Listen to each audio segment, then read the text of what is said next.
Chair across your face. Me and Fury got in common. I've knocked them out. Every opponent.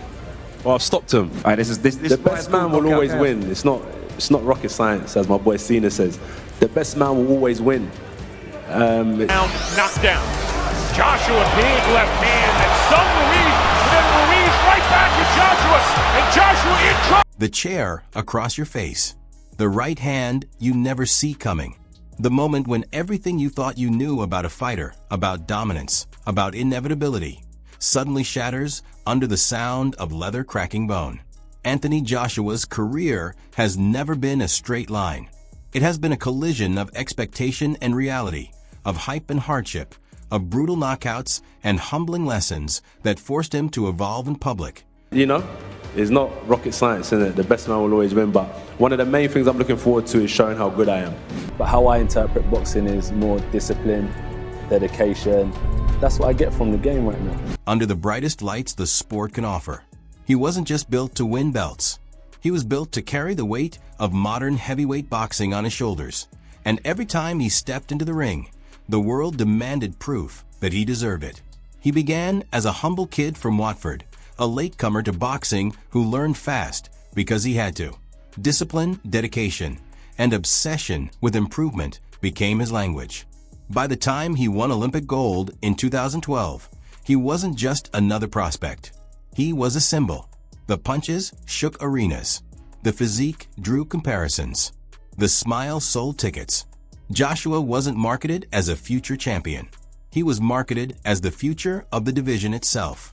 But boxing doesn't respect marketing. It respects survival. As Joshua stormed through the professional ranks, the knockouts piled up with terrifying efficiency. 18 fights, 18 knockouts. An IBF title already wrapped around his waist. Yet, beneath the numbers, questions lingered. Was he protected? Was the opposition carefully chosen? Could he take a punch when someone finally hit him back with authority? Those questions didn't whisper. They roared. And they all converged on one night under the lights of Wembley Stadium. Anthony Joshua versus Wladimir Klitschko was more than a fight. It was a crossroads between eras. 90,000 fans packed into Wembley, turning the stadium into a pressure cooker of noise and expectation. Klitschko, the former long-reigning king, was 41 years old and coming off the longest layoff of his career after losing his titles to Tyson Fury. Another defeat could have closed the final chapter of his legendary run. Across from him stood Joshua, the Olympic champion with explosive power and a perfect record, stepping into his first true elite-level test. This wasn't about belts alone. It was about legitimacy. The early rounds were tense and tactical. Klitschko did what veterans do. He controlled distance with his jab, disrupted rhythm, and refused to let Joshua explode freely. The younger man looked tight, aware of the moment, aware of the stakes. Then, in the fifth round, the fight detonated. Joshua let his hands go. Sharp combinations, snapping Klitschko's head back before a thunderous shot sent the former champion crashing to the canvas. Wembley erupted.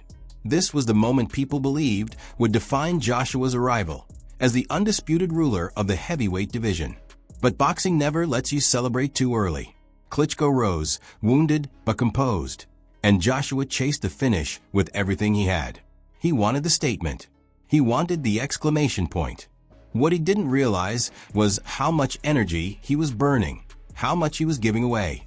When the bell saved Klitschko, the momentum quietly shifted. The veteran saw it. He waited. And then he struck. A perfectly timed straight right hand from Klitschko landed like a sniper's bullet. Joshua went down hard. The sound of his body hitting the canvas silencing Wembley in shock. The golden boy was suddenly human. He rose, but his legs betrayed him. Klitschko didn't rush. He controlled. He punished. Round after round, Joshua was tested in ways he never had been before, forced to answer the most uncomfortable question a fighter can face. What happens when power isn't enough? This was the crucible. The moment where champions are either exposed or forged. As the fight crept into the later rounds, many believed Klitschko would finish him or outbox him to a decision. Joshua looked exhausted. The pressure was suffocating. Then, in the 11th round, something changed. a second wind arrived from nowhere. Joshua stepped in and fired a savage right uppercut that snapped Klitschko's head back and sent his legs betraying him. The veteran was hurt. Badly. Joshua didn't hesitate this time. He followed with ruthless precision, unloading until the referee stepped in to save Klitschko from further punishment. Relief washed over Joshua's face. He had been down. He had been shaken. He had been pushed to the edge. And he had responded. That night wasn't just about a knockout. It was about survival. It was about proving that grit and willpower could carry him through moments where talent alone could not. For a time, Joshua stood atop the heavyweight mountain, unified champion, face of the division, and global superstar. His American debut at Madison Square Garden was supposed to be his coronation in the United States, a stepping stone toward mega fights with Deontay Wilder and Tyson Fury. The opponent was meant to be Jarrell Miller, until failed drug tests derailed the plan. In stepped Andy Ruiz Jr., a late replacement with a single loss and a body type that made people underestimate him instantly. The narrative wrote itself, or so everyone thought. Joshua would put on a show, score a spectacular knockout, and move on. But boxing has a cruel sense of humor. From the third round onward, the script burned. Joshua dropped Ruiz, but instead of collapsing, Ruiz fired back with ferocity and precision. Joshua stumbled. He fell. He got up, only to be dropped again. Madison Square Garden watched in disbelief as the champion unraveled under pressure he didn't know how to escape. By the time the referee stopped the fight, it was official. One of the biggest upsets in heavyweight history had just unfolded. Ruiz, the underestimated challenger, stood as the first Mexican heavyweight champion of the world.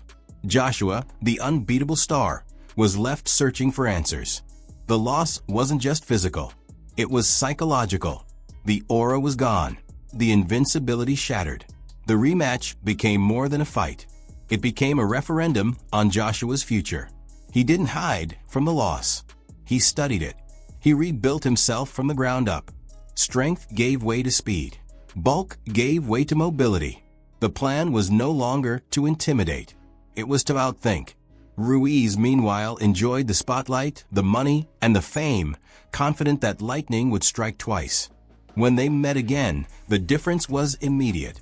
Joshua boxed with discipline and patience, pumping the jab, controlling distance, refusing to trade in the pocket. He circled, touched, and moved, never allowing Ruiz to settle. The challenger, heavier than before, struggled to close the gap. Round after round slipped away as Joshua executed a masterclass in tactical boxing. There was no reckless pursuit of a knockout. There was only control. By the final bell, the decision was clear. Joshua reclaimed his titles, not with brute force, but with maturity.